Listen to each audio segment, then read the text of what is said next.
तुम्ही पळयतात फाटल्या 3 दिसांक जोरदार पाऊस चालू आसा कुडचडे केपी एरिया आनी खुबशे जाग्यांनी जे रोड वायंडींग चालू आसा अंडरग्रावंड केबल काम चालू आसा रोडा सायडीन ताका लागून रोडाची जी सायडीन जी रुंदीकरण चालू आसलेलें माती घातली खंय ती स्लगिश जाल्ली आसा तेजे कारणान वेगवेगळ्या जाग्यांनी इन्सिडंट जाता।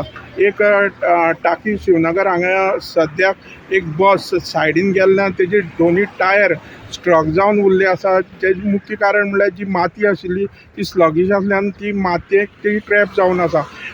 ही सद्याक सावड्ड्या एरियान खुबशे गोश्टी हेका लागून थंय स्ट्रक जातात आनी हेजेर लोकांनी सावधानी ज्या प्रमाणे रोड सायडीन गाडी घेतना चिंतून घेवपा जाय, कित्याक खंय तरी इन्सिडंट ना जाल्यार एक्सिडंट जावपाची आनी गाडी डॅमेज जावपाची शक्यता आसा। हांव कुडचडेच्यान गोमंतक TV खातीर क्रिस्तानंद पेडणेकर।